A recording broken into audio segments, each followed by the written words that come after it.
That's something which these indigenous cultures have that's of great value. How would we be able to incorporate that into our culture, though, which seems so focused on the modern and the scientific? How would we be able to make that jump to include something which, we would use a word like primitive to try to describe? Well, I think that those are the kind of words we may have to interrogate really, really deeply. And there may be a knowledge system that's been preserved by indigenous cultures, which is not primitive at all, which is super sensitive and sophisticated. And according to the Hopi, they talk about how at the end of the cycle, the elder white brother is going to come back and really be unpatronizing, uncondescending finally, and really try to share knowledge with them and learn from them too, because there may be things that these indigenous cultures have preserved as knowledge systems. They're going to be absolutely necessary for our near-term survival as a species. I love the thought of that. I hope we do. We're long overdue to do that. How would our culture change? How would our day-to-day change if we could start doing more of what you seek for us? Well, it's not anything that I seek for us. I mean, for me, it's like, and I try not to be prescriptive. I think it's happening. It will happen naturally, but it's up to the individuals to make a shift in perspective. It's like your whole world shifts when you make a shift in perspective. Everything shifts. Like William Carlos Williams said, a new world is only a new mind. So if you begin to move into this other framework of thought, then you begin to shift the whole reality around you. So if enough people start to do that, we could create a whole transformed situation. Well, it seems like it was the quote that I read at the beginning of the hour, that you are identifying a problem and offering a kind of prognosis if we don't treat the problem. So if I put it in a prescriptive sense, and you didn't mean that way, I'm sorry, but you were talking about the psychic blockade in the book as being that which prevents us from being able to be healed from where we are. Who's responsible for the psychic blockade? Yeah, well, in that same chapter, I really talk about loss of soul also, that there's like this relationship to the anima, or the anima mundi, which is the soul of the world, that has been severed by the modern culture and modern civilization. And for me, once again, I see everything as a non-dual kind of evolutionary process. So, we had to gain this knowledge, this technological knowledge. We also had to alienate ourselves from nature, create this separate ego structure, so that we could really see things on a deeper level in terms of our science and our technology. But now, having made that separation, it's not the end of the road. The next step is a kind of reintegration at a higher level of consciousness. And that's the work that awaits us now, and the work that we have to do as individuals. If enough of us do it as individuals, the whole thrust of the society will naturally shift. But still, I'm stuck with what you wrote, which I thought was very insightful, about this idea of a psychic blockade from a shamanic perspective that keeps us from being able to understand everything that really is going on. It forces us to think about the trivial and the treacly, shoe sales. Well, yeah, part of it is this fear culture, because as long as you're in this materialistic, nihilistic perspective, all that can matter to you is this life and this body and your immediate circumstances. So you kind of become frozen by anxiety, and therefore you can't think on a larger perspective. I mean, one thing I discuss in the book is how there's pretty excellent data now for supporting the theory of reincarnation. When you look at this guy, Ian Stevenson's research on children and past life memories, and even these children would have they would go back and they would find their previous incarnations and find that they had birthmarks that matched the wounds that had ended these past lives. He was a professor at the University of Virginia. Then there's this physicist, Amit Goswami, who's done this work really suggesting that quantum physics provides a basis for a hypothesis of how karma and reincarnation could function. So I think that our science is approaching, now able to sort of approach these subjects in a way. All right. Well, then let's pick that up there when we continue with Danielle Pinchbeck. And I also want to tie back in, you're talking about UFO abductions and more on Coast to Coast AM. No words of Ross? No. You're listening to Coast AM with Art Bell, with guest host Ian Punnett. Okay. All right. So it's Coast to Coast AM with Art Bell, but Art has the night off. We think he might be back next week, but if not, I'll be here. And actually, Ross Mitchell will be then doing Coast to Coast Live, which was a recorded show tonight, just one of our first, but it could be Ross doing it next week. I think that'll be fun. And by the way, before, in the first hour of this show, Coast to Coast AM, we had gotten a few words on an update from Linda Godfrey.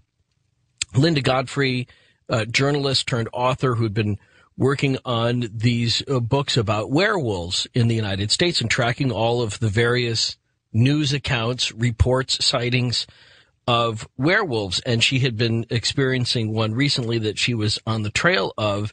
And she talked just kind of coincidentally about something which I think goes right back into this conversation about the appearance of the white buffalo. And this is an all-white buffalo as opposed to an albino. And now in the same part of Wisconsin where there had been an all-white buffalo born, there are now sightings of all-white deer as well. And she said, this is very important. These are omens. These are signs. And so are many of the things which Daniel Pinchbeck talks about in the book 2012, The Return of Quetzalcoatl. And we'll tie that in with the other things he mentioned last hour, sometimes offhandedly, about UFOs, about abductions, about crop circles, and more next on Coast to Coast AM. In for Art, this is Ian Punnett.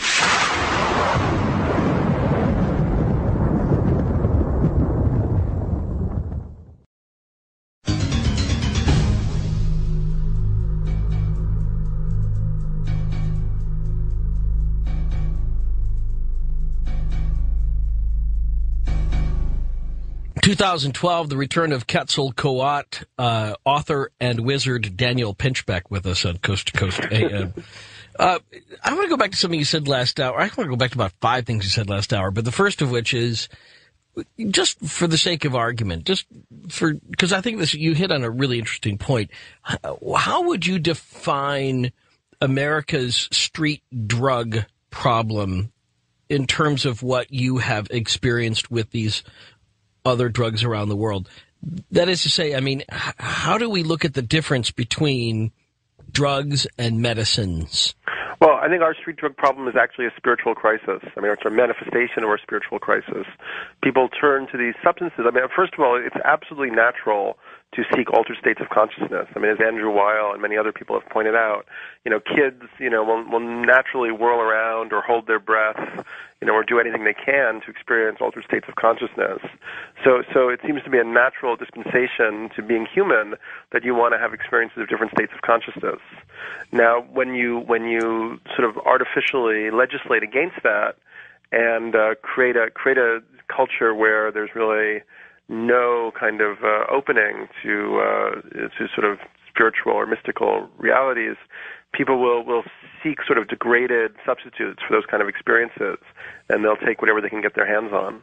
All right. So then, in terms of, like you had mentioned, one particular type of medicine that you had taken, which gave an intense 5 or 6 minute effect. Right? What was the drug you mentioned? Oh, yeah, I talked about dimethyltryptamine, or DMT. Right. What's the difference between that, say, and how people describe the effects of crack, which is powerful but only lasts a few minutes? Right. Well, I mean, that's interesting. I mean, first of all, there's DMT, dimethyltryptamine, is a component in ayahuasca. And as I also mentioned, very interestingly, DMT is a component in our spinal cord, and it's a brain chemical that's very similar to melatonin and serotonin. It's a tryptamine. It may be secreted by the pineal gland. There's a very interesting book about it called DMT, the Spirit Molecule, by Dr. Rick Straussman, which I recommend. But yeah, when you extract DMT and smoke it, you're taking something that's been kind of synthetically treated, at least in this extraction. The difference, I mean, I've never done crack, so I can't really say what crack is like, but my understanding is that's more like a sudden rush of euphoria. kind of blinding sort of flood of pleasure to the pleasure sensors. The DMT experience is the hallucinogenic plunge into this incredibly hyper-real other reality. And you only spend a few minutes in this other reality, but it feels like a very long time. And you have the sense of these kind of super sentient entities or guardians or world makers who are kind of laughing at you and watching over you and playing with you. It's almost more than your brain can take or hold. So yeah, it's a deeply ecstatic in all senses of the term kind of experience of a different reality. I think it's very different than crack or coke or heroin.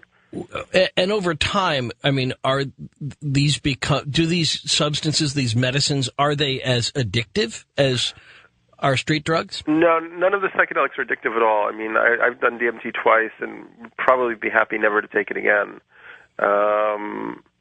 So yeah, there doesn't seem to be much addictive potential for most of the psychedelic substances. I mean, there can be a psychological addiction, and I think that, once again, we have this kind of consumerist mindset.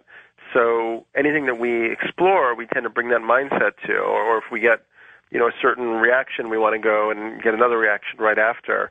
But I think that the way that, these indigenous cultures use these substances and have used them safely for a really long time suggests that they just don't have the kind of negative ramifications of our street drugs. Then what is different, or how are shamans oriented so differently that they might use these particular medicines over the course of time and don't end up like some crack addict, or end up like, some person whose life is crushed because of the substances that they took? Yeah, well, you really have to discriminate between substances and have to, becoming, as I'm talking about transformation in consciousness, becoming more conscious and more intelligent requires a deeper sort of understanding of subtleties. And really, when you look at these substances, there's massive good work on it. I mean, I wouldn't necessarily trust what the government says, but there's a lot of research on psychedelics, and they're not addictive. They're not destructive. They can be misused. They can cause sort of negative episodes. They can, if people use them in unprotected situations, they can lead to people jumping out windows. I mean, that does happen. So that's why it's really interesting to think about exploring this more shamanic realm. And for me, it's like when you go into these indigenous cultures, you're actually connecting with the lineage, and that has a certain protective aspect to it also. Sure. So it's different than just tripping in your college campus or, at home, in a totally desacralized secular context. And it's interesting because I just feel there has been this kind of, I've noted this kind of movement of more and more people going to South America and other cultures and really seeking out these experiences and really taking in powerful teachings from them. Well, how do you do that? I mean, do you get off a plane and ask the cab driver to take you to a shaman, or how do you begin for the average tourist? I mean, how is that sort of thing done? Well, at this point, you probably could do that if you went to certain places in Peru and so on. But, that's really, I don't like to offer advice about this kind of material because I feel it's really, the individual has to do their own work if they want to have these experiences. When there are tour groups, there's discussion boards about San Pedro or ayahuasca. And, it's just very much a part of South American culture that hasn't been destroyed, and the mestizos have adopted it. So people have to do their own research, and there are good ways to do it, and there are also stupid ways to do it. So I would recommend that people be smart and look for the good ways. I'm good with that. I'm totally good with that. And I non-drug user, I'm not going to run off and do it, but I am curious about how, what the if you will, the pipeline is that's set up for somebody like you to end up. Here you were searching for connectivity. You were trying to get away from the alienation that you were experiencing in our culture. Well, yeah, How do you just pick up a phone and then go to someplace like that? Well, I did research. I'm a journalist, so I have journalist tools. But I found botanists. I mean, when I went to West Africa, I went with a South African botanist who'd been working with this tribe. I went with a botanist in Ecuador to visit this tribe. He'd been working with them. I also was working with a kind of teacher, a woman, a shaman, who also was a Jungian psychoanalyst, and she'd been working with different medicine traditions. And so with her, I went down to the Santo Daime in Brazil. So yeah, I mean, I was lucky to find really, really good people who'd done their groundwork to make good relationships with these different cultures. But typically, you're not going to be able to just call up your local travel agent. I don't think you could do that at this point. But there are people who there are groups that are bringing people down there. I think like there's a magazine, Shaman's Drum, and they have a lot of tour kind of groups listed. So before you had this transmission that you spoke of last hour from Quetzalcoatl, you said that you'd been thinking about, and if I wrote my notes correctly, about UFOs, like abductions and crop circles and stuff, and that had been going through your mind before that transmission? Well, if you read the book, I mean, I studied the crop circles intensely. I spent 2 summers in England and went through a lot of ups and downs with it. Like, I had a lot of doubt about it, and I had friends who were hoaxers, and I interviewed people who really claimed that they knew everyone responsible for it, but I also talked with researchers who've been studying it for years and had absolutely evidence that they felt was absolutely convincing that they couldn't possibly be made by human beings. And some of that evidence seemed pretty good to me. I mean, there are also biophysicists who've done work on what happens to the plants and have actually published papers in peer-reviewed science journals demonstrating that there's a kind of electromagnetic energy or microwave radiation that causes these things to happen in plants that couldn't possibly be happening if people were just pushing them down with boards. So I collected a lot of material about this phenomenon and really kept going back and forth and talking to more and more people. And I ended up coming to the conclusion, which I offer in my book, that the whole phenomenon is in itself a teaching on the nature of reality. And it's a teaching that's geared specifically for the modern Western mind. And it's also a teaching that's completely synchronized with this prophetic situation we're in terms of 2012. And in fact, in the last few years, some of the most extravagantly complex and flawlessly executed crop formations have been using Mayan calendar data and patterns and Mayan kind of symbols. So there seems to be a direct relationship between this phenomenon and this transformation of consciousness. Great. So, I mean, but again, so that was your interest in the abduction idea? Okay, well, yeah, I mean, well, so when I started studying the crop formations, one of the first, in 2001, there was one that was this answer to the SETI, the Search for Extraterrestrial Intelligence, had sent this signal into space with a little man, our DNA code, and the building blocks of life, and so on, and a sort of replica of that had come down in this field, flawlessly executed, except that instead of a man, it had kind of like a littler, big-headed alien and different DNA.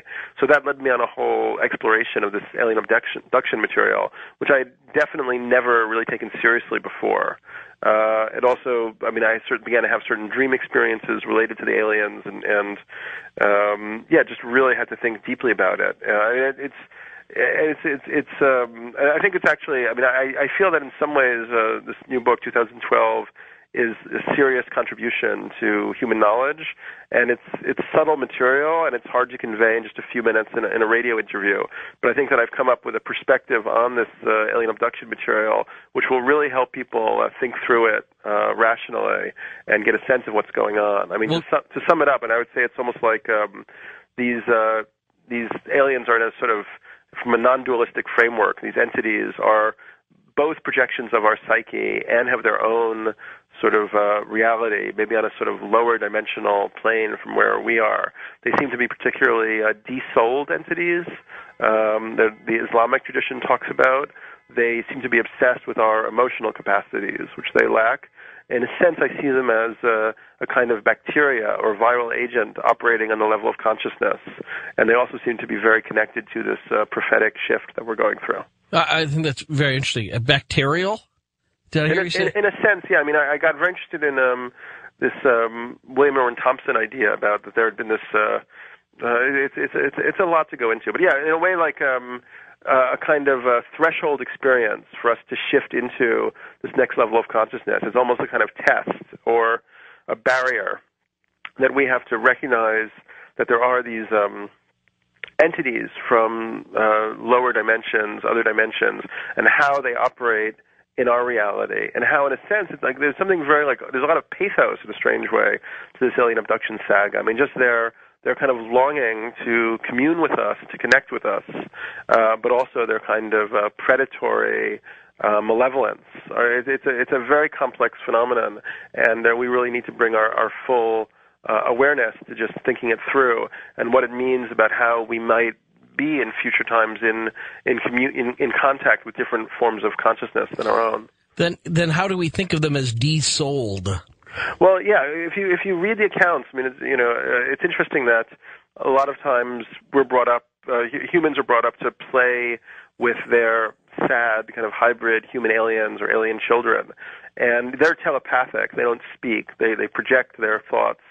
They have obviously their own weird high-level technologies and so on, but they have these blocks that this has been reported in many accounts, where when we pick up the blocks and turn them, they don't have letters and numbers on them because they don't need to learn that kind of stuff. It's all telepathic, but they actually emit different feelings as they're turned. So in a sense, it's like they're lacking this emotional body, and what they're trying to learn or regain is affect, is emotion, is the soul. That's why they're so attracted to us. It's almost like dusty moths being attracted to heat and light. That's the premise of the movie The Forgotten. Mm-hmm. Have you seen that? No, I haven't. You might enjoy it in light of this conversation. It came out a couple years ago with I can't think of her name, but The Forgotten, and it's sort of very, very much centered in that idea of them being fascinated by us. I fear that thought of de-souling, although I totally get what you're saying, only because I wonder whether that's a kind of planetism or earthism or something, or humanism, where we're looking at it as us over them. As we have souls, but they don't, and so I'm intrigued by that because I have. Well, yeah, I mean, all I'm trying to do is, in the whole book, really, what I'm trying to do is bring into articulation things that are a little bit kind of outside of our grasp, and language is can be a kind of blunt instrument in a way, but that is the best way I've understood to kind of conceptualize what's happening here. There's a kind of lost quality to these entities, and I don't necessarily think that they are from like another planet in a literal sense. They may be more close to kind of goblins or gnomes, and there are many writers who noted the parallels between sort of alien abduction accounts and stories of people taken to the fairy world or into the kingdom of the goblins from fairy tales. It's kind of like the modern post-technological version of those experiences. Do you see a connection between the transmission of Quetzalcoatl to you and your reshifting toward thinking about the times that we're in and the thoughts that you were having just before Quetzalcoatl spoke? Right. Yeah. Well, as I said, this Quetzalcoatl transmission, it was really like I'd been collecting all of this material, and it was almost like I really began to think of consciousness in terms of kind of vibration or frequency.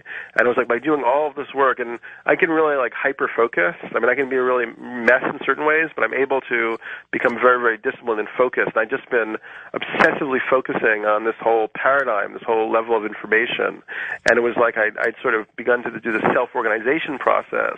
And then it was during this ayahuasca ceremony that the whole thing was kind of crystallized and taken to a different level for me. Well, good. Well, then, and we will take this to another level before we bring in your phone calls, too, coming up in my last segment with Daniel Pinchbeck on my own, and then you'll join the conversation coming up in our final hour. The return of Quetzalcoatl 2012 continues on Coast to Coast AM, In for Art.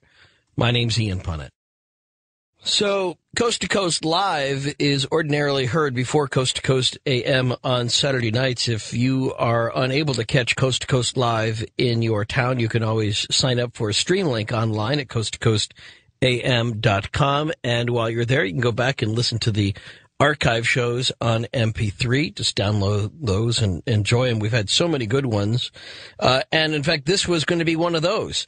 Until we got the word that said Art needed one more night off at least, and so I jumped in and wanted very much to keep the conversation going with Daniel Pinchbeck. I've been enjoying the book 2012, The Return of Quetzalcoatl, and you will join the conversation coming up in the final hour. I want to return back to some things he's been talking about, and I keep making these notes, and then I make more notes. I got more notes than I know what to do with in here, but I really like where he's going. Let's go more, though, in terms of what we need to do to be ready for this number, even though we're not looking at that year perhaps as literally as some.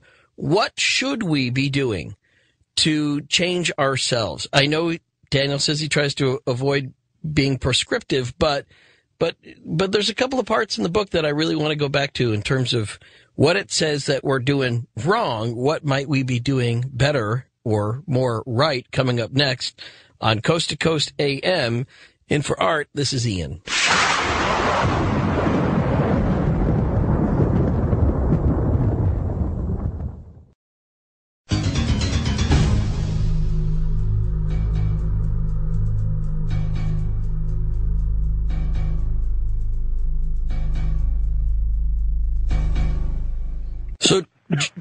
So, you okay? Yeah.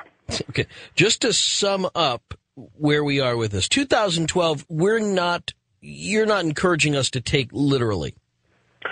Well, yeah, I don't know. I mean, I'm offering the thought experiment and looking at these other thinkers who've been working with this material, and I definitely think there's something powerful and profound here.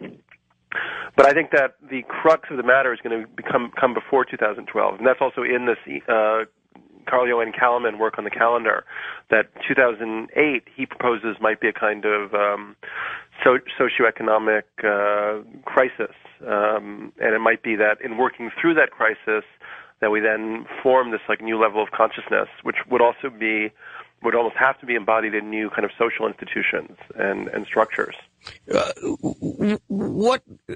get the theory of that, but how might we really be talking about that getting played out, where we have a massive unemployment? Or are we talking about a kind of cataclysm of some sort in our, in war, or our economy crashes? What are you talking about? Well, we may get some of that. I mean, for me, like, I think that one problem we really have right now is that we, have a very negative imagination about and very fear-based feelings about things that could happen. We don't really use our imagination positively to envision the kind of society that we could create or maybe should create. And, we have thinkers like Buckminster Fuller who talked about creating like a kind of post-work culture. If you think about work and the way people work now, I mean, most of that work is not necessarily beneficial to the environment or to the planet. It's not even necessarily helping with the basic support systems that people need. I mean, I talk about Herbert Marcuse, talked about, we've created this culture that is obsessed with false needs, and has this kind of fear-based energy. So, yeah, I mean, maybe if we used our imagination more positively, we could begin to pull in a different kind of reality into manifestation. And as I said, I told you that the crop circles were a teaching on the nature of reality for me. And part of that realization was that how important our intention is and how important it is where we put the focus of our consciousness. And if we keep focusing on negative outcomes and negative possibilities, we're kind of drawing those closer to realization. So, yeah, I would think that we need to first have a kind of really positive vision of what a human sort of harmonic global planetary culture could be like. And then we can begin to manifest that in different ways. I met Buckminster Fuller once. I was in 7th grade.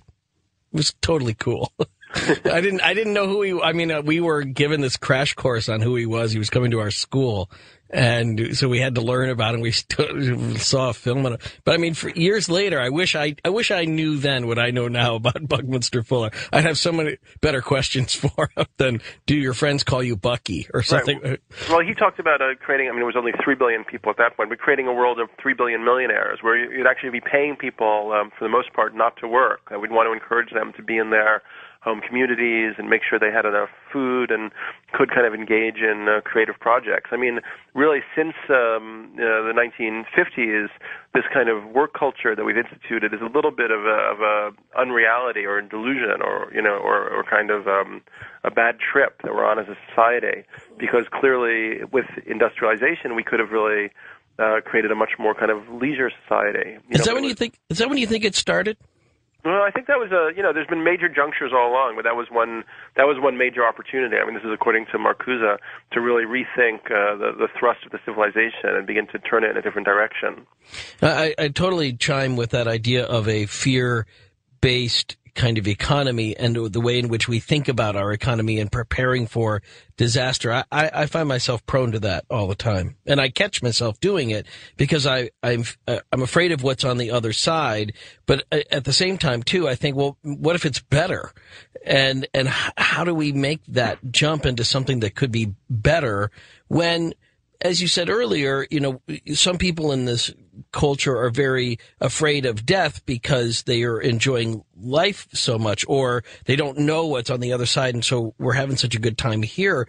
I think are we having such a good time? Well, I do think we're very pleasure oriented, and I mean, I was actually having a conversation with somebody the other day who moved to not far from me, and they were talking about where they came from, and they were surprised at how entertainment oriented this culture that they moved into, this state culture that they moved into is. That everybody has all these toys, and there's a lot of winter toys and summer toys, and it's a very recreationally minded community. Now, I happen to like that, but it was interesting. She said, I'm not used to that. I'm not used to people recreating all the time and always being focused on playing a game or having some sort of outdoor activity. Right. I mean, I would say we've become a bit possessed by our possessions. I mean, I got very interested in the book, I look at various mythological archetypes, and according to the Hindus, we're in the Kali Yuga, which is the fourth age.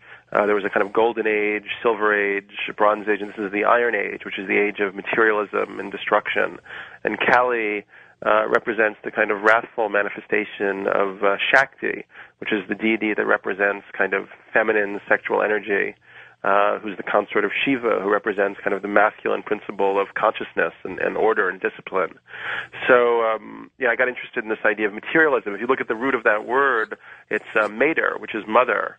So in a sense, we could see this kind of materialism as a relationship to the negative aspects of the mother as kind of possessive, aggrieved, devouring, rather than generous and giving. So it's like we sort of need to shift our perspective on our relationship to materiality and to all these possessions that in a way maybe have kind of possessed us. Well, how do we say that at the same time recommend to people that they buy and own your book? I just want them to read the book. I don't really care about ownership. I think I think that the book will actually help them have a different perspective on the situation we're in. So if they don't buy it, that's okay with you, just as long as they read it. Yeah, I mean, it's certainly nice for me to, be able to survive as a person. But what really interests me is getting these ideas into the culture. And I feel very grateful to you and to Coast for letting me yap away about this stuff. Well, you're not yapping. It's very interesting. And pardon me for yanking your chain on that a little bit. So if we look at the 2012 part of your title as being more like, okay, from 2008 to 2012, and maybe not so much literally a year, but a period, how do we look at the return of Quetzalcoatl? Is the same sort of archetypal kind of divinity, more symbolic, or do you think that something is going to happen? Well, I think something is already happening. I mean, it's certainly happening in my life and to a lot of people that I know. I mean, part of what I talk about is this necessary shift in the nature of time. Like, we have this very kind of like future-oriented mentality, and I think we actually need to come a little more into kind of the here and nowness of reality, and I look at that in various perspectives, including looking at the Aboriginals, which the word literally means of the origin, and how for them, like, every day is the first day. There's never like a fall or degradation. They're in a different relationship to reality. And I think we need to come back to a little of that perspective. We need to be more in the now.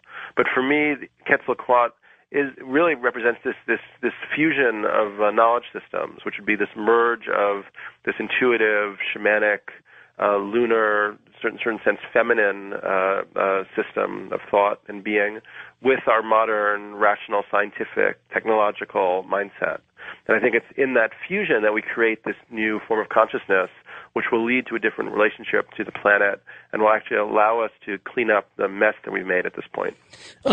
Are there Mayans that believe, or for that matter, are there modern inheritors of the Mayan tradition that believe in a physical return of Quetzalcoatl? You mean like I don't really think so. I mean, what came through for me in this transmission was that I was an avatar or embodiment of Quetzalcoatl, but that doesn't mean that I'm the only one.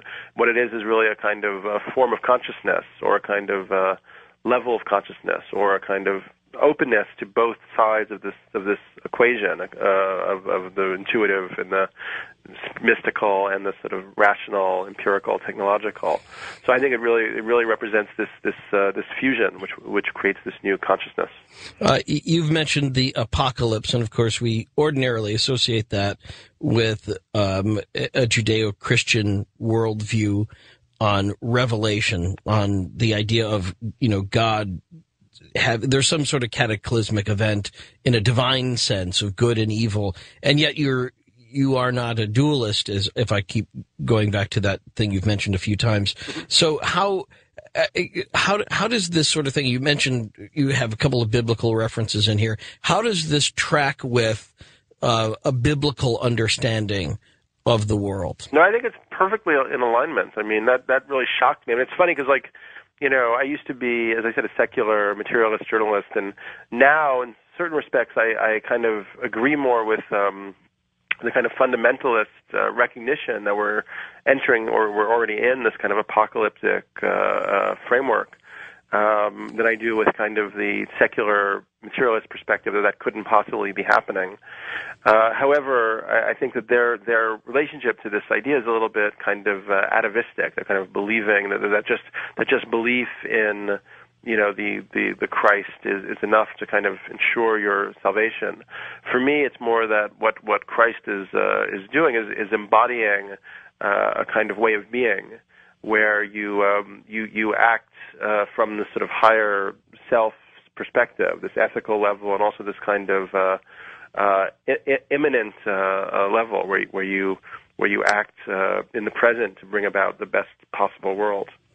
Well, I want to go with that a little bit more. So, in that sense, when you're talking about fundamentalists, which often, are spoken of as, in a very dismissive tone when people talk about fundamentalism or fundamentalist, what you're getting to, and I enjoyed this part of the book actually, is that fundamentalism, I think, at its core, is always a reaction to complications, to things that get so difficult. It's so hard to understand. It's so hard to sort out. It's so overwhelming that our response is to pull back to something which is much more easy to understand and to experience and to pass on.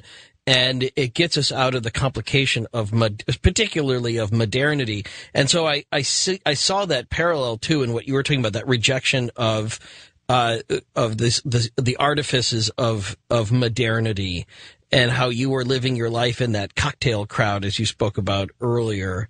And so I can totally see that. So what do you think then we could expect? I mean, here you have if you're going to use the Christian fundamentalist perspective, it's some kind of war that's coming. It's going to be a major event, and then good will come. Maybe it's a dance, not a war. Okay. But I mean, there's something big conflict, and then the good will come out of it. The good will be on the other side, but it will be an upheaval. And so I guess it's already an upheaval, wouldn't you say? Well, tell me what you mean by that. Well, just think about, your own existence and the whole system that we're in. I mean, we're plunged into these wars all over the planet. We're all going after the last resources. I mean, the oil is depleting, water resources are depleting. There's 10% fish left in the ocean. I mean, we're done with this paradigm. It can't take us any further. So clearly, we're going to have to make a large scale shift in our relationship to the planet and one another. It's our only hope. It's our only way. Well, see, and I saw the story, I don't know if you saw it, about the guy who's invented a car engine that gets 8,000 miles to the gallon.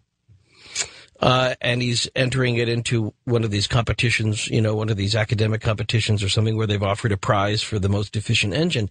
And he looks like, hands down, he's going to be the winner at 8,000 miles per gallon. Now, whether that's a practical car yet for our culture, I don't know, but it's... I think we have to be really careful. It's like this the Wired magazine kind of consciousness where there's always this technological fix around the corner. Right. And for me, that's mainly, it might be nice if something comes along, but that's a little bit delusionary. For me, it's really about this, once we've made this more like profound turning around in perspective, we may find a lot of what we need is already here and available. And some of it may be techniques of bioremediation, organic farming, sort of reconnecting ourselves with communities, with the land, with the local topology, which is all stuff that the indigenous cultures kind of point towards. Well, I'd like to think that's true, but just to finish that point, I actually see things like that engine coming at a time when 2 pages earlier in the same article, newspaper I was reading, an article that said we're running out of oil, it's coming down to, and I think, you know what, something like this comes along and it delays the need. Suddenly we look like we're going to have to reshift everything. We're going to have to start, living our lives differently in our relationship to oil. And then that comes along. And suddenly it's like, oh, I guess, if that was realistic, that pushes off the timeline. That pushes off any kind of, drop dead date by which we have to have things fixed. And I don't know that that's a good thing. I'm not saying it is, but it's interesting how sometimes that's just how it feels. It's just when it feels like we're getting to a boiling point, it's like another valve will open and suddenly it releases the pressure and we don't end up boiling over. Right. Well, yeah, I mean, that would be nice to think so. But when you look at these sort of cofactors, I talked about this book, God's Last Offer by Ed Ayers from World Watch. And, we have the carbon gas emissions, we have population, we have really the species extinction is probably the most distressing and sort of inescapable thing that's happening right now. 25% of all species are apparently going to be extinct in the next 30 years. And what really happens then is, we don't even know if the biosphere sustains itself because we were learning as we go that the sort of intermeshed web of life is a deeply complex and interrelated system, right? Sure. So, a lot of people, scientists and so on, are saying that we really have about 5 years to make a massive shift in our behavior patterns. Well, why isn't that part of that fear-based outlook?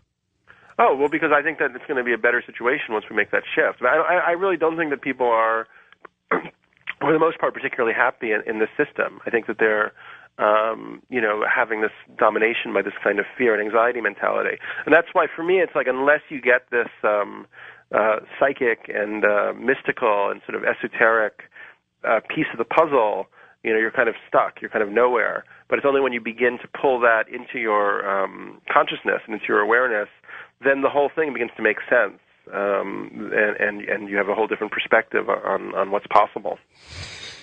Very good. Well, what a good place to stop then for your questions and your contributions into the conversation on the book 2012. A clever cover, by the way, very subtle connection between crop circles and Quetzalcoatl on the front. The Return of Quetzalcoatl, 2012. Where would you go with this? You'll have your chance with Daniel Pinchbeck next on Coast to Coast AM. In for Art Bell, this is Ian Punnett. Thank you, Mr. Ross. 2012, The Return of Quetzalcoatl. the book by Daniel Pinchbeck. It's his latest. And I enjoyed, Daniel, quite a bit the part here where you were talking about Rosicrucian Christianity, especially in light of this week's release of the Da Vinci Code movie, which gets people talking about that period where it seemed like Christianity was heading in one direction and then suddenly it went elsewhere. But you talk about that a little bit in terms of its alchemical context. Mm-hmm. Yeah, no, it seemed like the Rosicrucians were very sophisticated kind of alchemists who saw this possibility of restoring kind of a initiation culture to Christianity, initiation like a shamanic initiation or like the Eleusinian mysteries in ancient Greece, which were a yearly event where people would go and have this direct revelation of the sacred, perhaps using a psychedelic potion. So yeah, the Rosicrucians were trying to bring back this kind of occult element, and they weren't allowed to do it at that time. And yet in the same area, later on, you have the birthplace of LSD. Yeah, well, I think LSD definitely has an incredibly fascinating history. And when I did some research on it, I learned about how Albert Hofmann, the Swiss chemist, had synthesized it in Basel in 1938. And first of all, Basel is the medieval center of alchemy. It's where Paracelsus taught for a while and so on. So anyway, he synthesized it and then forgot about it. It didn't work. They were working with ergot fungus, which midwives use. They were looking for a muscle contractant, and it didn't serve that purpose. And he forgot about it, and he did hundreds of other chemicals. Then 5 years later, in 1943, he suddenly had started having dreams about this particular chemical, LSD, and felt compelled to resynthesize it, and then accidentally took the first LSD trip, and then a week later took the first intentional LSD trip. And when you look what was happening in Europe at that point, when he took the first intentional LSD trip, it was almost exactly the same date, or I think it was the same week, where the Nazis were doing the street-by-street cleaning out of the Warsaw Ghetto, and the street fighting was taking place, and that uprising against the Nazis from the Jews. And for me, there's some deep potential relationship between LSD and Jewish mysticism and Kabbalah. I believe that ergot was discussed in the Kabbalah, and it was a substance that also was used by medieval witches. I thought it was interesting that you were tying in the creation of LSD into another, period of tumult, the 60s. And I thought it was interesting that Albert Hofmann was pretty close to the name Abbie Hoffman. Yeah, well, actually, my mother edited Abbie Hoffman's first book in '68, Revolution for the Hell of It. I have some early childhood memories of him coming to visit our house. How do your parents think of this sort of, as you were resistant to the word conversion, but this transformation into a more, I don't know whether you want to say religious worldview, but I mean, definitely. I certainly wouldn't say religious, but I would definitely say mystical. Mystical, spiritual worldview. Well, my dad died a few years ago. In fact, while I was working on the first book, so I never really had the chance to discuss it with him. But for my mother, it's been a kind of a process where I think that she's, at least she's very much of a materialist. She's a writer. She was involved with the Beat Generation in the 50s and has written memoirs and novels and so on. And it's really been a struggle for her to understand that I was taking this kind of mystical material seriously. But I think she's accepted it and is at least interested in the whole trajectory. Let's get a bunch of callers on for you. Coming up next, joining the conversation with Daniel Pinchbeck for the rest of this hour. The book is 2012, The Return of Quetzalcoatl, next on Coast to Coast AM. This is Ian Punnett.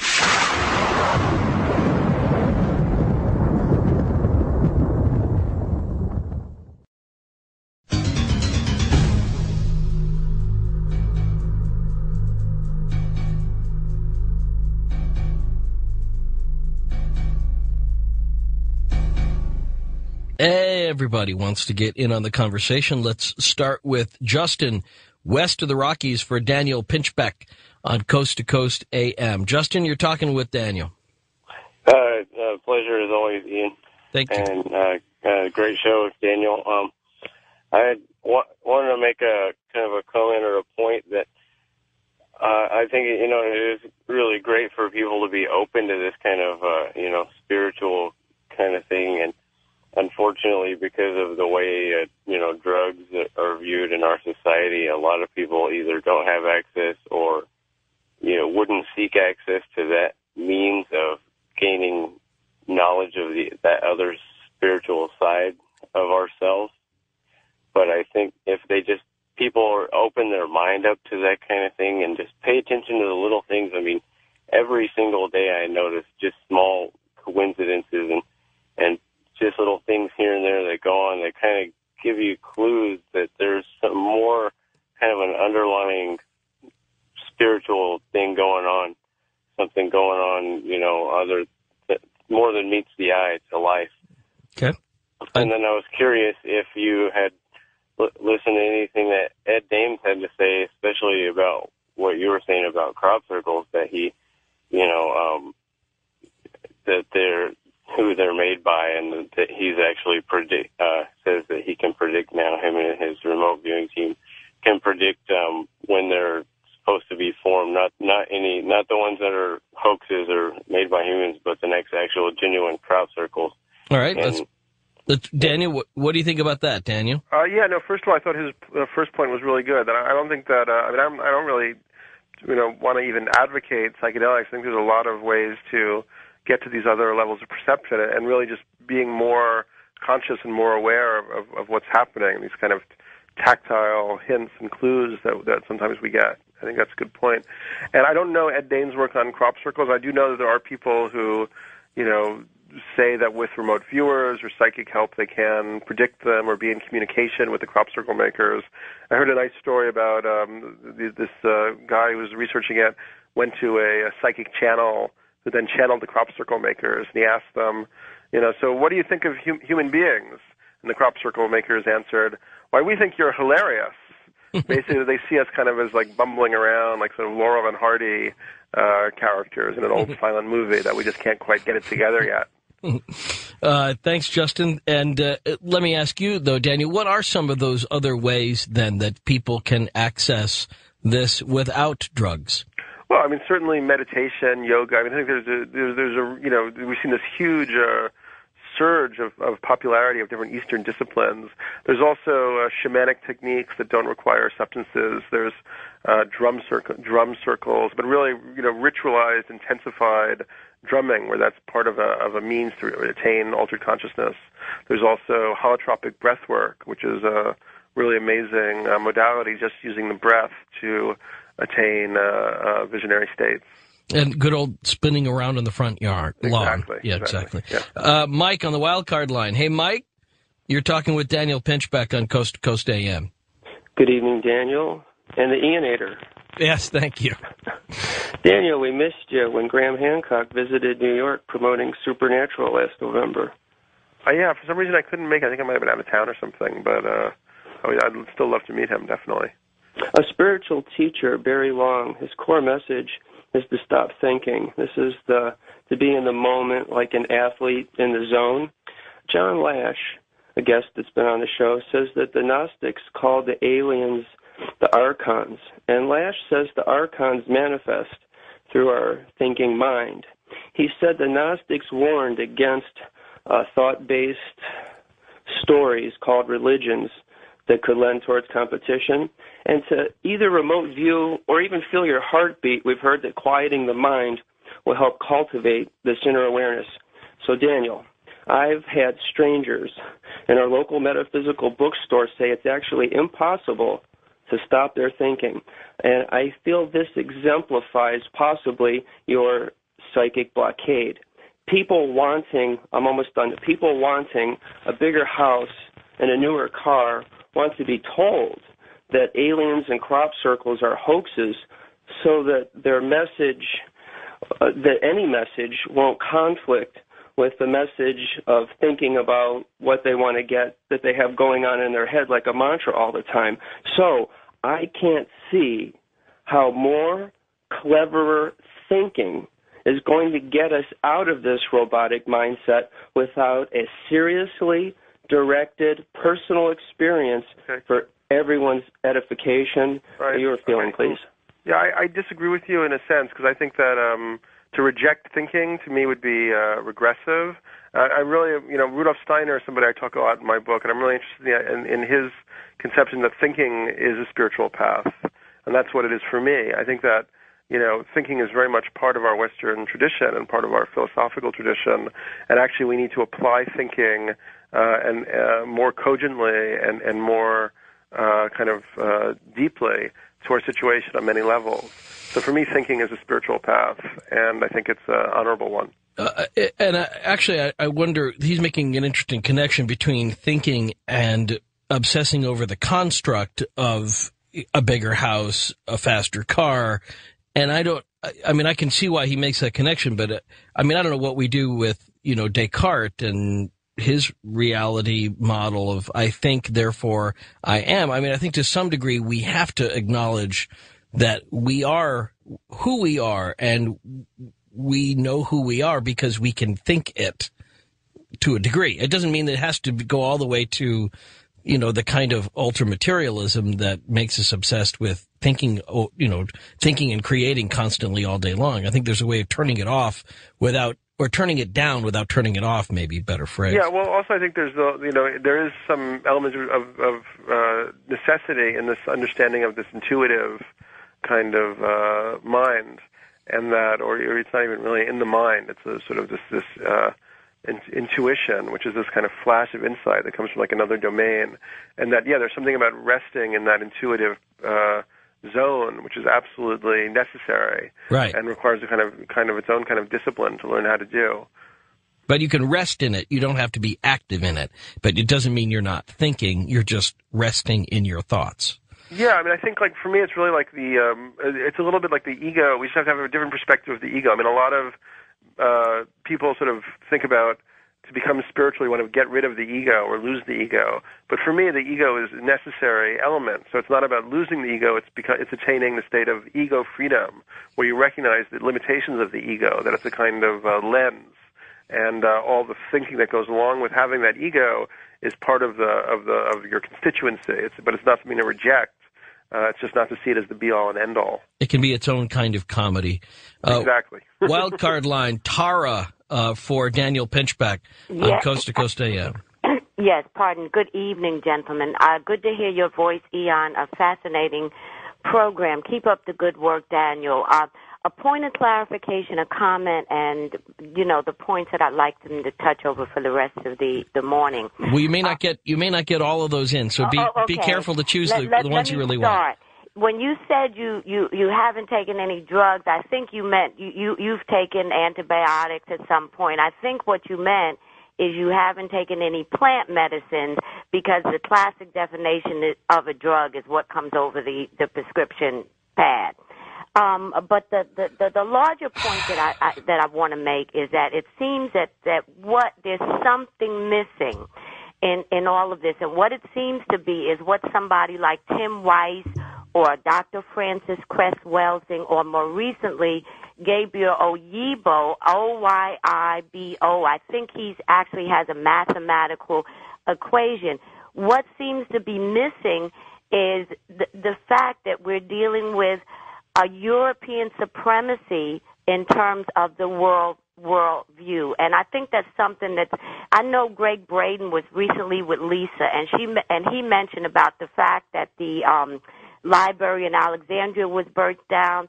That had to happen, and I think that's left out of discussion. But okay, well, about if you want to jump ahead to a question, I think you were, because we're just trying to get everybody in, Tara. I want him to speak about Terence McKenna and Krishnamurti, because Krishnamurti, in a recent book I read, not a recent book, but I just finished reading recently, Freedom from the Unknown, he says, stop the thinking so that the conditioning stops. I'd like him to speak on how he's been influenced. Let's give him that chance to do that. Okay, go ahead. Cool. Yeah, I haven't really been influenced that much by Krishnamurti. I read some of his books years ago, and I kind of forgot about him. Terence McKenna is definitely a huge influence. But as I said before, I think that directed thinking is part of a spiritual path, and the idea that we can sort of jump into okay, so for instance, it's like if we're talking about a transformation in consciousness, that means we have to bring more consciousness to bear on everything that's going on. And for me, that requires some serious thinking. Let's go east of the Rockies, where Peter is waiting for Daniel Pinchbeck. Peter, I'm about to institute a 1-minute preamble rule. Everybody gets 1 minute of preamble before their question, but we're going to limit it to just 1 minute.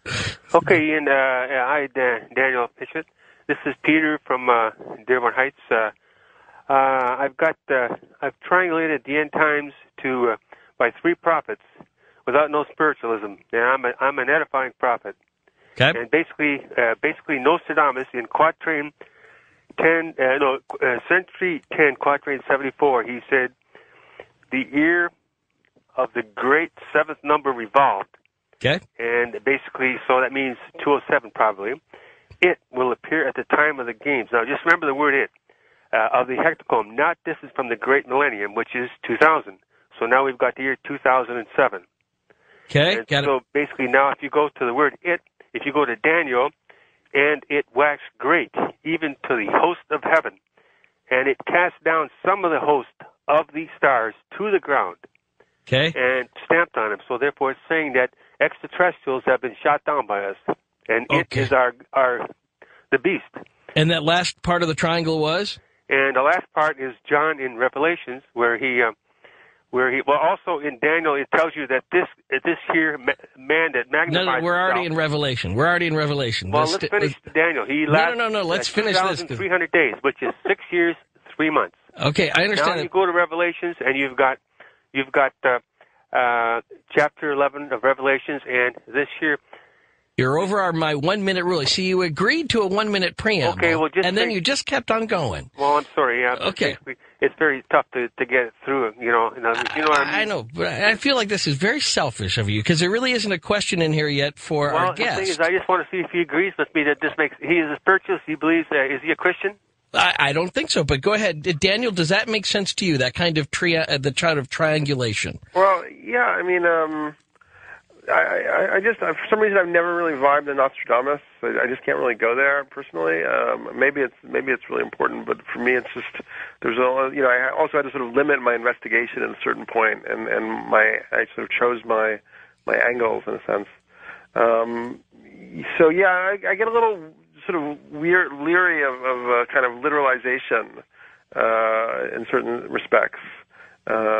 So, yeah, I don't quite know what else to say about that. Okay, but I mean, the idea of looking at things that do come together, that is sort of intriguing because I think some people would say that Nostradamus also thought and also spoke about in terms of 2012.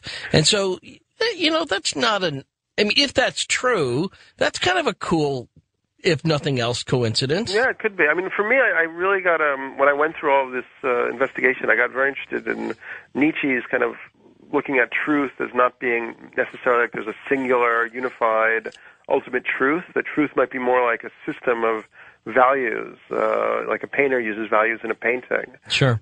So just a different perspective, like rather than trying to find this one ultimate theory that fits everything.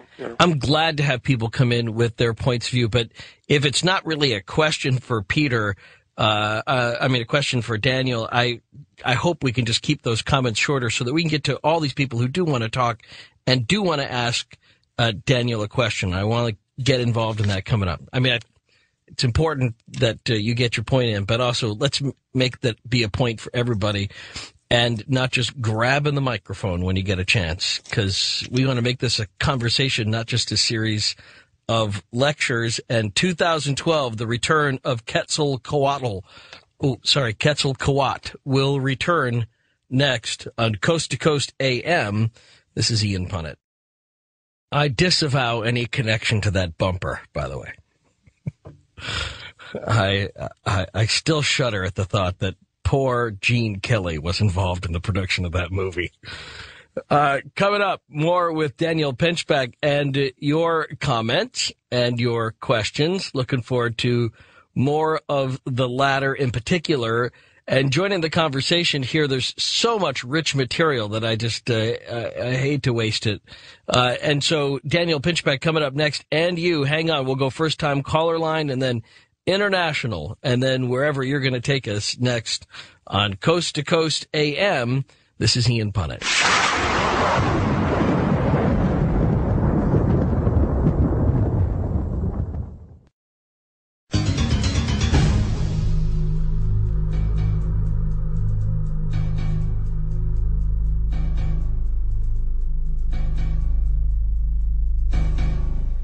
Thinking about the year 2012 and what is building up to it with Daniel Pinchbeck.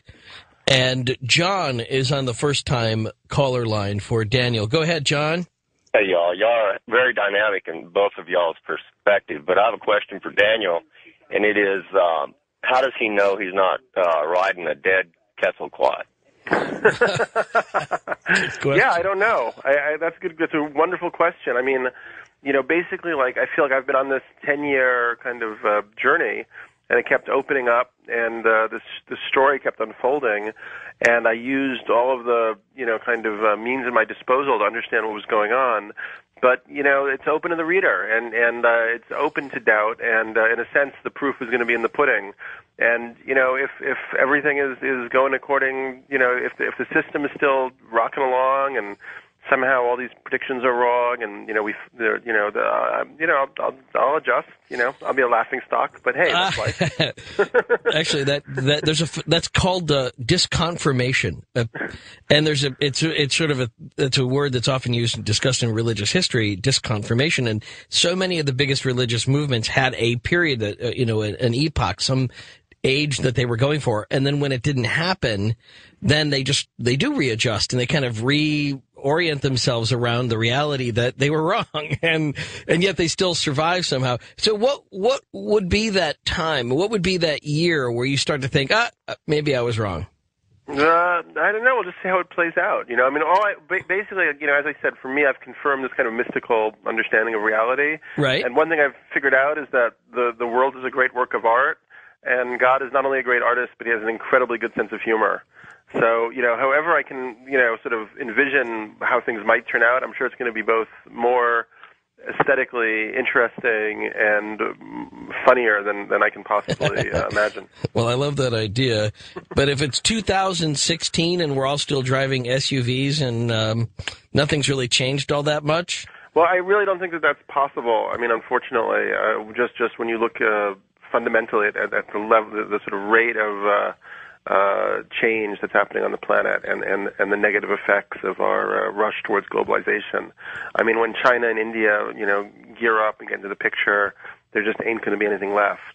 So, somehow those of us who are at the leading edge of culture and consciousness have to make that shift first, and then it can transfer across the planet, one hopes.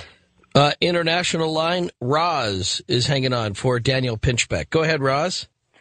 Hi, this is Roz from Canada. I was just wondering if, after your higher consciousness experiences here, if this has changed you on a daily basis. Like, have you had any Kundalini experiences or Siddhi or psychic experiences that you're now having, like, on a regular daily basis? Has it opened it up for you? Great question.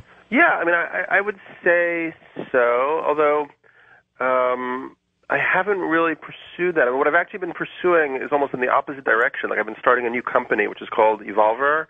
There's actually a website for it, evolverproject.com.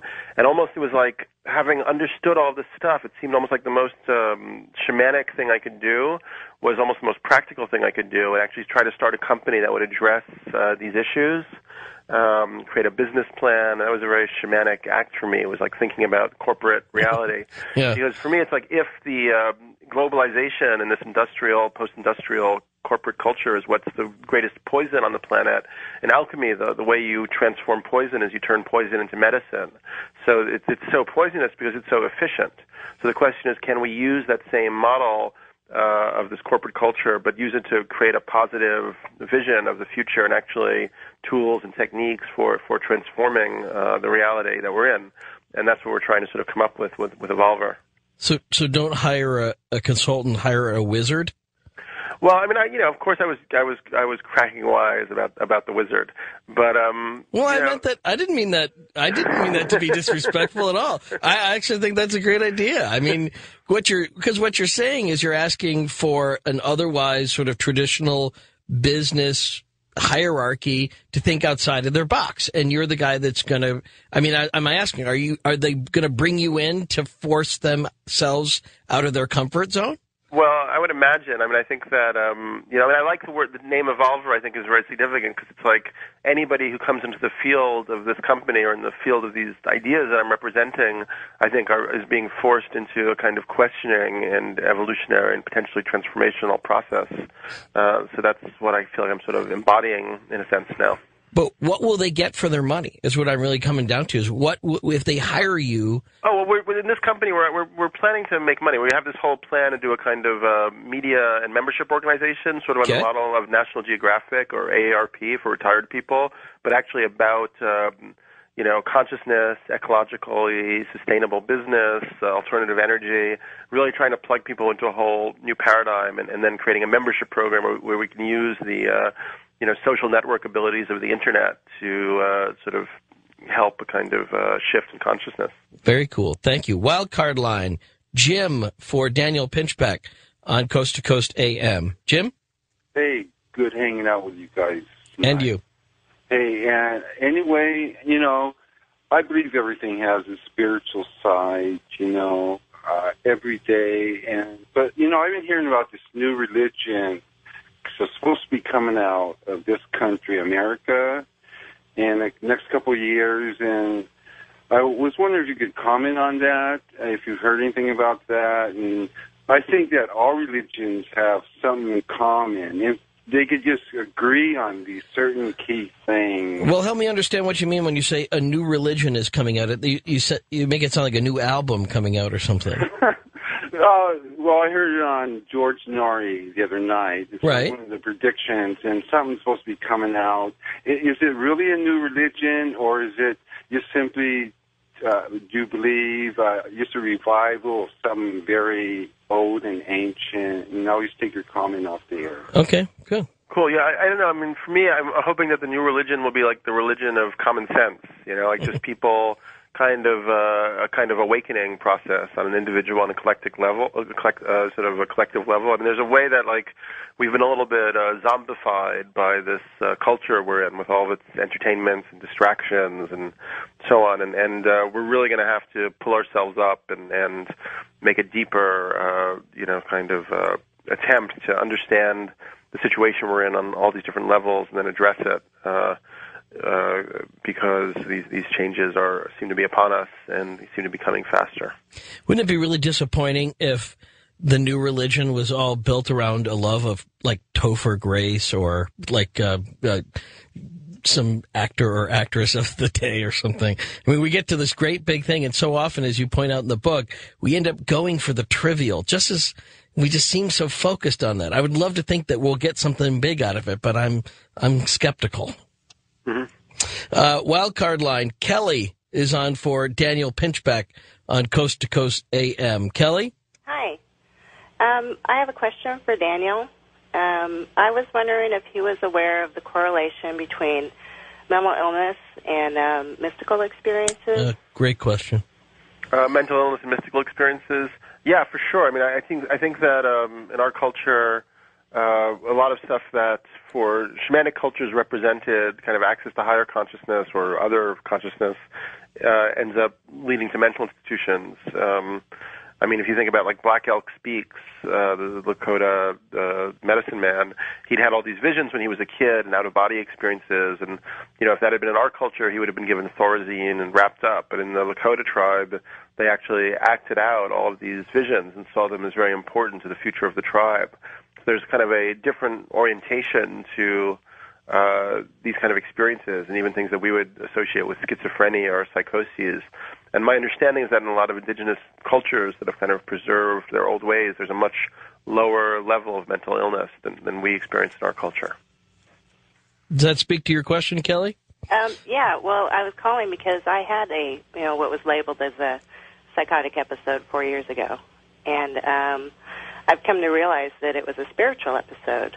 And when I was in the hospital, right after my episode, I was looking around and I was like, wait a minute, all these people have experienced a spiritual episode, but the doctors weren't addressing it, and, they were just labeling us sick, which I believe that, we're more sensitive and, we're picking up information and may not understand what's going on. So I'm not saying that, we shouldn't take medication, because being more sensitive, can make you stay up longer and, make you kind of lose track of things. So the medication I take helps me sleep and, kind of keeps me on that peaceful level. But what time is it where you are? Well, it's late because I'm actually it's almost 2 a.m. I'm usually not up this late, but I'm making donation cans for a peace rally tomorrow. Oh, good. So, well, we're glad to have you. Yeah, totally. I agree with you. And I think if we were in more traditional cultures, people would be recognized as having these kind of dispositions or dispensations. There would be kind of training programs to help them develop their skills. I was thinking about that the other day in a different context. I was thinking about St. Francis of Assisi and how, similarly in today's society, he would be, bound and gagged or heavily drugged, or he would, if he were going through, especially coming out of a certain amount of affluence, there might be courts involved in taking away his rights and all sorts of things. You couldn't do what St. Francis did in the Middle Ages today and not have societal ramifications for it. But at the same time, in the Middle Ages, even just a lot of common family practice medicine might have got you burned at the stake. So it kind of all depends on what time you're born in. And what happens to you is as much sort of indicative of the time as it is what you do with it. West of the Rock, I keep getting crickets from you, Daniel. I'm sorry about that. I don't mean to derail you from where you're going. West of the Rockies, Mazatzin for Daniel Pinchbeck. Yes, this is Mazatzin. How you doing? Mazatzin, go ahead. It's nice to talk to both of you. I really appreciate this program. Thank you. I'm calling because you asked a question to Daniel, who I want to congratulate him for his work that he's doing and his enthusiasm in trying to find the truth. You asked him a question regarding, do the descendants or the original peoples, do you think they have something to do or think this way about Quetzalcoatl? And his answer wasn't quite covering of everything that exists out here, okay? My name is Mazatzin. That's my indigenous name that I received through ceremony because of my work that I'm doing, which is specifically the study of Quetzalcoatl. Now, I'd just like to say a couple of things, but I know I don't want to take too much time, and I do want to get my point across, and that is this. On June the 8th of 2004, the Venus Transit, that was the return of Quetzalcoatl, the Venus Transit. It was something that is carved on a little green man that is in a Stuttgart museum in Germany, and on his body is all these dates carved on him. And that Venus passage is carved on his back. And on his front is what we call the mashplat, which the Aztec dancer used to cover their loins. On that front is a sign of one eagle. And that was the day on the Aztec calendar system that Venus rose as the morning star. Now, he will return again. His transits are 8 years apart, so he'll return again in 2012. When this happened, it was the year called 5 Flint on the ancient Mexica chronological system that we know as the Aztec calendar, on the year 5 Flint. Let me jump in and ask you, so you're saying we're in the age of Quetzalcoatl right now? Yes, sir. Okay. Yes, sir. And do you anticipate a physical return of Quetzalcoatl? Yes, because Quetzalcoatl, my friend, is not that the very special person, Seacatopitin Quetzalcoatl, that was born in Tula of the Toltec. But Quetzalcoatl is Venus as the morning star, like he is today. We call him Tlahuizcalpantecutli. And as the evening star, we call him Xolotecutli, means the companion of the sun. That's why they call him Quetzalcoatl, means precious twin. But the concept of Quetzalcoatl, it means that you, my friend, and Daniel and everybody around me is my precious twin, my precious companion. So if I make you precious, it makes me precious. So it's the knowledge of myself. So we are in a time of 8 years that has been given to us, and he's very right of what he's saying all along of what he's coming up with, that we need to get in order. We need to get things in order because we need to get to the realization that we are all the same. We're all identical the same. We're made of the same elements that give us life. Daniel, do you have... Yes. Daniel, do you have a question you want to ask? No, I totally. I'm vibing on what he's saying. I think that's a very beautiful way to discuss this whole situation. In the book, I discuss the Venus transits a little bit, and just also how they represent this incredibly harmonic relationship between Venus and Earth. That there are these Venus transits every 243 years, and that in those 243 Earth years, exactly 365 days will have passed on Venus, because Venus turns much slower than the Earth. So and that's obviously the number of days in our year. So there's some deep symmetry in the relationship between Venus and the Earth, and with a lot of phi-based relationships, which really suggests that somehow, even because phi is so basic to the proportions of life and living systems and plant growth and so on, that what we think of as life really is extending beyond this planet, that it's somehow like a phenomenon embedded in the structure of the solar system or even the galaxy. So I think those are the kind of lessons that we're beginning to open up to and learn to right now, or relearn. You know? Well, Zatzine, my precious twin, what do you think will happen in 2012? Okay, well, let me put it this way. What's going on here is actually the Venus transits are not that far apart. They're approximately 105 years, and then they return again 8 years, and then again 105 years. It's a very special transit. But the deal with this, my friend, is that on 2004, it was a year we call Five Flint, which is Makwili Tekpat on the ancient Mexica chronological system. Right. And the Venus transit that happened. Okay, imagine in your mind the Aztec calendar. I'm afraid on my human, network calendar, my time is running out. So sure. Help me just get to that part just so I can understand. What do you think will happen in 2012? I wish I had time for all of it. I think he's saying that there's going to be an experience of unity consciousness. Unity consciousness? I understand. In 2012, if we make it to that, my friend, we will be okay. If we make it to that. Yes, sir. Between now and then, what happened on 2004 had not happened. Of those, all the consequences that came together that are on these stones, what we call the Aztec calendar, okay, the Coalique, since 1518. That's the last time all this came together. And at that time, 1518 to 1526 was a destruction of our way of life, apparently, because we kept it in our hearts. Well, nonetheless, here we are again, and we need to come up and come together like he says, and I agree with that 100%. Well, I appreciate that. I would say that there's this idea that it's kind of unity consciousness, or this kind of, and I talk about the idea of the noosphere, the kind of planet mind coming into conscious realization, so that we do have this recognition, as he discussed, that we're all each other's precious twin. Well, and as he also said, if we make it. So let's make it. Let's make it. 2012, The Return of Quetzalcoatl, the book from Daniel Pinchbeck. So enjoyed the conversation. Me too. Okay, thank you so much, and thank you, everybody. Sorry we had to strand so many callers on the phone, but you're always welcome to email in your comments. Perhaps Art himself will return next week. If not, I'll be here.